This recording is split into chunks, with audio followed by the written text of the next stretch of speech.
ये एक सिलेबस का कंपैरिजन है जो ओल्ड और न्यू कोर्स के बीच में हमने किया है। इस कंपैरिजन में हम चैप्टर वाइज कंपेयर कर रहे हैं कि आपके पास क्या क्या डिफरेंसेस आए हैं और आपने क्या क्या अमेंडमेंट्स को कवर करना है अपने पास।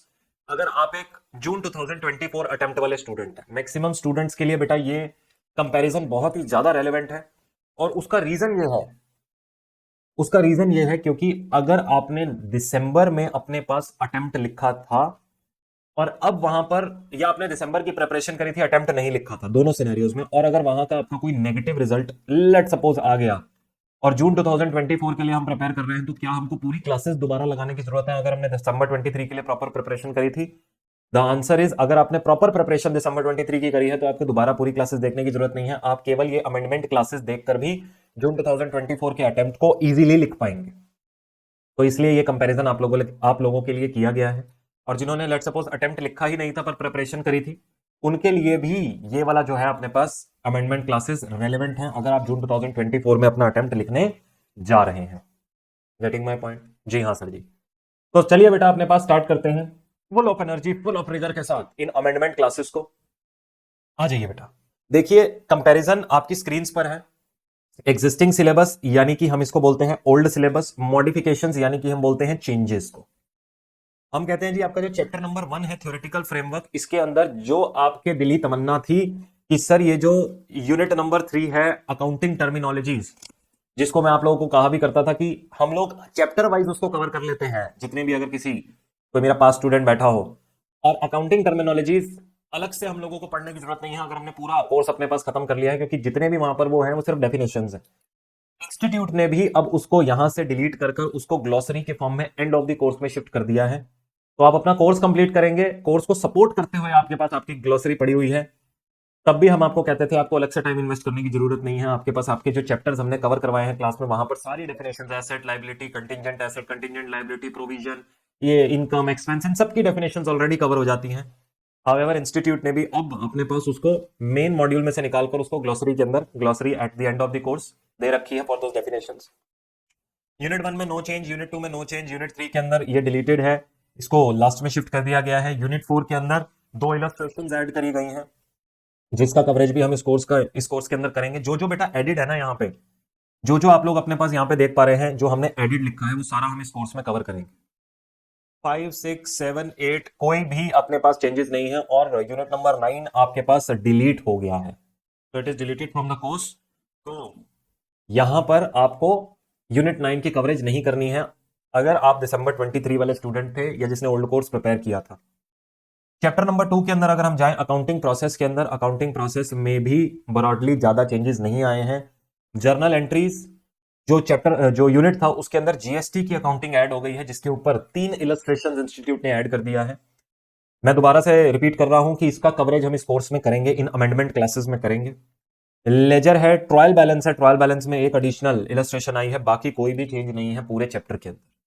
तो ये जो है अपने पास जीएसटी का बदलाव आया है, अकाउंटिंग फॉर जीएसटी को ऐड कर दिया गया है, उसको समझेंगे जब हम इस चैप्टर पे जाएंगे। चैप्टर नंबर 3 बीआरएस के अंदर एक प्रैक्टिकल क्वेश्चन नंबर 5 ऐड किया गया है। हाउएवर ये प्रैक्टिकल क्वेश्चन 5 बहुत टफ नहीं है, इसको जो स्टूडेंट्स हमारे साथ आईपीएम कवर किया करते थे, यानी कि जो हमारे पास स्टूडेंट्स हैं, आई विजन प्रैक्टिस मैनुअल्स के अंदर ये वाला क्वेश्चन ऑलरेडी कवर्ड था, तो अपने पास आप लोगों को उसकी चिंता करने की जरूरत नहीं है। ये क्वेश्चन ऐसा नहीं है कि जो आप नहीं कर पाएंगे, अगर आपको बीआरएस आता है आप इजीली प्रैक्टिकल क्वेश्चन 5 को अटेम्प्ट कर पाएंगे। बात समझ में आ गई? जी सर। इन्वेंट्रीज चैप्टर में अगेन कोई बदलाव नहीं है, इट इज एज सेम, जैसा वो पहले था बिल्कुल वैसा अब है, तो उसके अंदर कोई बदलाव नहीं है। Accounting for depreciation, concept and accounting for depreciation का नाम बदल कर दिया गया है डेप्रीसिएशन एंड अमोर्टाइजेशन। अब सर यहां पर एक बदलाव आया है, डेप्रीसिएशन की छोटी बहन अमोर्टाइजेशन को भी इंस्टीट्यूट ने इंक्लूड कर दिया है आपके सिलेबस में। इन दोनों में क्या डिफरेंस होता है, इन दोनों की एप्लीकेबिलिटीज कैसे कैसे होती हैं, वो सब कुछ जो है हम अपने पास इस कोर्स में समझेंगे। इसके ऊपर इंस्टीट्यूट ने 2 इलस्ट्रेशंस भी ऐड करी हैं for practice purposes.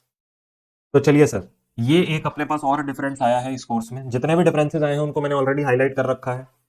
Chapter 6 special transaction, अरे सर ये वो चैप्टर था जो सबसे ज्यादा आंसू निकलवाता था, बहुत ही लेंदी कवरेज थी चैप्टर की, 5 यूनिट थे और चैप्टर का वेटेज था 5 से 10 नंबर।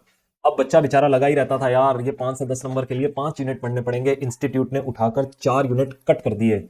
और कहा जी ये हो गए हैं सारे के सारे डिलीट, इनको अब मत पढ़ना दिसंबर 2023 वाले स्टूडेंट्स। और ये जो है bills of exchange and promissory notes, ये चैप्टर हमारे पास सेम रहा है, इसमें से 2 इलस्ट्रेशंस डिलीट हो गई हैं।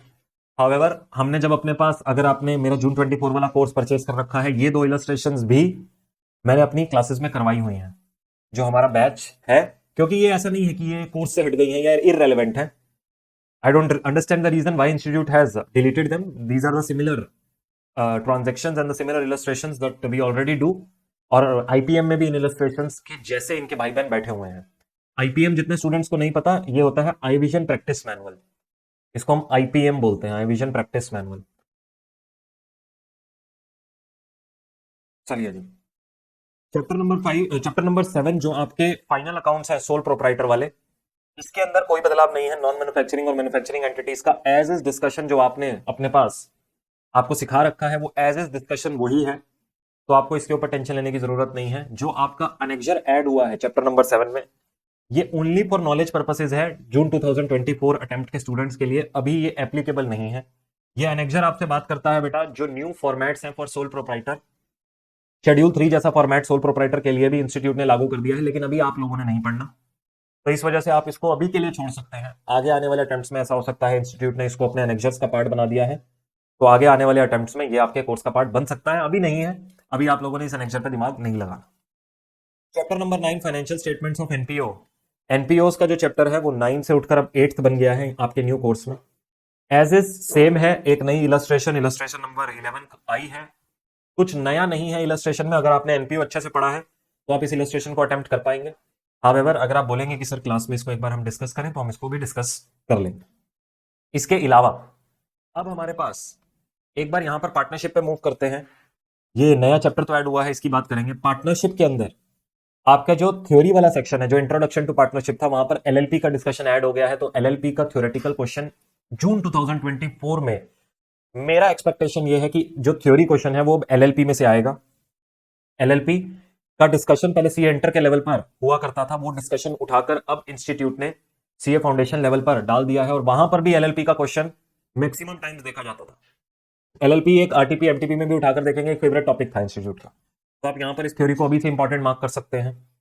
बाकी जो आपके 4 यूनिट नहीं आया है, लेकिन इंस्टीट्यूट ने एक नया यूनिट ऐड कर दिया है जो कि बहुत इंपॉर्टेंट है और टफ भी है थोड़ा सा कंपैरेटिवली। अगर आपको मैं बाकी सिलेबस से बोलूं तो डेसोल्यूशन ऑफ पार्टनरशिप, हाँ आपको थोड़ी मेहनत करनी पड़ेगी इसके ऊपर। अगर आप कहते हैं सर वो सारी की सारी हम 12th क्लास वाली नॉलेज के बेसिस पे इसको उठा लेंगे, तो थोड़ा टफ होगा आपके लिए डेसोल्यूशन को उठाना। तो डेसोल्यूशन ऑफ पार्टनरशिप एंड एलएलपी, ये न्यू चैप्टर है जो सीए इंटर ग्रुप 2 में से हमारे फाउंडेशन में आया है, and it makes a logical sense कि उसको यहाँ इंक्लूड किया गया, क्योंकि पूरा पार्टनरशिप आपको सीए फाउंडेशन लेवल पे अब पढ़ाया जा रहा है। आज से पहले इंटर पर आधा होता था, और बाकी का पार्टनरशिप का थोड़ा सा डिस्कशन 20-25% ग्रुप 2 में इंटर के लेवल पर 25% था, फाउंडेशन के लेवल पर 75% था। उन्होंने उठाकर 100% डिस्कशन अब यहां पर हमारे लिए डाल दिया है। यहां पर भी एक कनेक्शन नंबर 2 है, ये भी आपके न्यू फॉर्मेट्स की बात करता है for the एलएलपीज and partnerships, financial records बनाने के नए फॉर्मेट्स की, लेकिन ये भी केवल नॉलेज पर्पसेस के लिए है। इंस्टीट्यूट ने कहा अभी आपके लिए एप्लीकेबल नहीं है ये अनेक्जर, तो जब हम लोग पार्टनरशिप कर रहे होंगे तब एक बार आपके लिए दोबारा से रिपीट कर देंगे। बाकी चैप्टर नंबर 10 हमारे पास था हमारा कंपनीज अकाउंट्स। कंपनीज अकाउंट्स के अंदर हमारे पास जो पहले 3 चैप्टर हैं उनमें कोई मेजर बदलाव नहीं है, एक एक क्वेश्चन ऐड हुआ है। इस क्वेश्चन को आप इजीली अपने पास कवर कर सकते हैं अगर आपने बढ़िया तरीके से अपने पास जो है सारी अंडरस्टैंडिंग ले रखी है। अपार्ट फ्रॉम दिस, अब सर नए टॉपिक्स ऐड क्या हुए हैं? बेटा जो न्यू टॉपिक्स ऐड हुए हैं उनके अंदर सबसे पहले आ रहा है ये इनकम्प्लीट रिकॉर्ड्स का टॉपिक। ये कंप्लीटली नया टॉपिक है आप लोगों के लिए, सीए इंटर ग्रुप 1 में से इंक्लूड किया गया है यहां पे, बिल्कुल नया टॉपिक है। और अगर बोलूं तो बेटा सिंपल भी है। अगर एक बार आपको एक क्लियर अंडरस्टैंडिंग मिल जाए इस टॉपिक को कैसे करना है, तो ये टॉपिक आपके लिए बहुत स्कोरिंग हो सकता है। इनकम्प्लीट रिकॉर्ड्स में से 10 मार्क्स का क्वेश्चन इजीली बनाया जा सकता है आप लोगों के लिए। ये आपके PNL, balance sheet, trading account की नॉलेज को इमीडिएटली टेस्ट कर लेंगे इंस्टीट्यूट यहां पे। तो अगर उनको फाइनल अकाउंट्स का क्वेश्चन देना है, तो मेरी एक्सपेक्टेशन ये है इस अटेम्प्ट के लिए कि जो चैप्टर 7 है, जो final accounts of sole proprietor है, उसके जो ये नॉन मैन्युफैक्चरिंग एंटिटी जो यूनिट नंबर 1 है, अब वहां का डायरेक्ट क्वेश्चन ना देकर अब इंस्टीट्यूट का जो क्वेश्चन आएगा, याद रखिएगा, जून 2024 में हाई एक्सपेक्टेशन है, वो ये यूनिट को इनकम्प्लीट रिकॉर्ड्स के यूनिट के साथ मर्ज करते हुए क्वेश्चन पुट थ्रू कर सकते हैं, क्योंकि दोनों के अंदर ट्रेडिंग पीएनएल बैलेंस शीट बन रहा है। यहां से वो मेजर एडजस्टमेंट्स उठाएंगे यूनिट 1 वाली, और यहां से इनकम्प्लीट रिकॉर्ड्स का जो अंडरस्टैंडिंग है वो पिक करेंगे, और उसके बाद एक फुल फ्लेजेड क्वेश्चन बनेगा 10 से 15 मार्क्स का। सर आज तक बच्चों के लिए ऑलरेडी, जो बच्चे नहीं प्रैक्टिस कर रहे थे, यूनिट 1 ऑलरेडी टाइम कंज्यूमिंग लगता है, यूनिट 1 ऑलरेडी थोड़ा टफ लगता है, साथ में अब इनकम्प्लीट रिकॉर्ड्स को मर्ज किया जाएगा। देखेंगे ड्यूरिंग द कोर्स कैसे हम उस चीज को भी बीट कर सकते हैं, कैसे हम उसके अंदर भी एफिशिएंसी अचीव कर सकते हैं। इनकम्प्लीट रिकॉर्ड्स पे मल्टीपल क्वेश्चंस, जो पास्ट ईयर एग्जाम क्वेश्चंस हैं आरटीपीज एमटीपीज के, वो सब आपके आईपीएम के अंदर ऑलरेडी डाल दिए गए हैं, जो इंक्लूड करते हैं ये आपके यूनिट 1 की अंडरस्टैंडिंग को भी। तो ये आपके पास आपके इस मॉड्यूल के अंदर 200 पेजेस का मॉड्यूल है, चैप्टर वाइज उसको क्लब करते हुए यहां पर लिख दिया गया है। इसके अलावा इनकम्प्लीट रिकॉर्ड्स के अलावा आपके पास डेजोल्यूशन मैंने ऑलरेडी बता दिया, जो एक बिग चैप्टर ऐड हुआ है। तो एक मेजर अमेंडमेंट इनकम्प्लीट रिकॉर्ड है, दूसरी है डेजोल्यूशन, तीसरी है बोनस और राइट इशू, जिसको आज हम अपने पास क्लास में शुरू करने वाले हैं। बोनस और राइट इशू एक छोटा और एक सिंपल टॉपिक है, एकदम स्कोरिंग टॉपिक है, 5 मार्क्स के लिए, 5 मार्क्स के लिए। ये मैं साथ साथ मार्क्स भी लिख रहा हूं। ये जो बेटा ये कंपैरिजन है, ये मैं आपके कोर्स में डाल दूंगा, जितने भी हमारे बच्चे इस टाइम पर देख रहे हैं आईविजन की वेबसाइट और ऐप पर, तो आप लोग उसके लिए चिंता ना करिएगा। तो ये जो इनकम्प्लीट रिकॉर्ड्स है, इस इनकम्प्लीट रिकॉर्ड्स के आगे लिख लीजिएगा 10 से 15 मार्क्स का ये टॉपिक आपको देखने को मिल सकता है।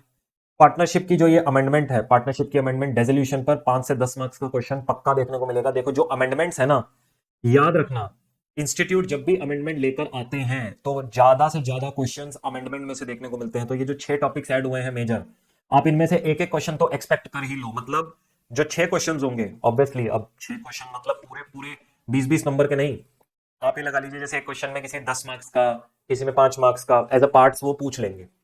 तो यहां से 10 से 15 मार्क्स का, 5 से 10 मार्क्स का डेजोल्यूशन, बोनस राइट इशू पक्का 5 नंबर का आपको देखने को मिलेगा।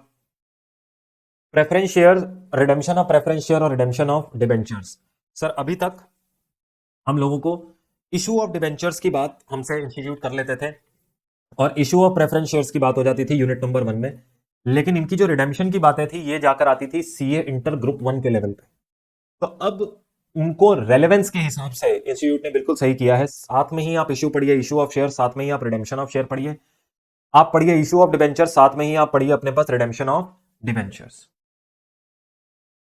तो सर जी ये दोनों टॉपिक्स को भी इंस्टीट्यूट ने अपने पास इसी कोर्स का पार्ट बना दिया। यहां से प्रेफरेंस और डिबेंचर पर भी आपको 5 से 10 मार्क्स का कवरेज एग्जाम में देखने को मिल सकता है।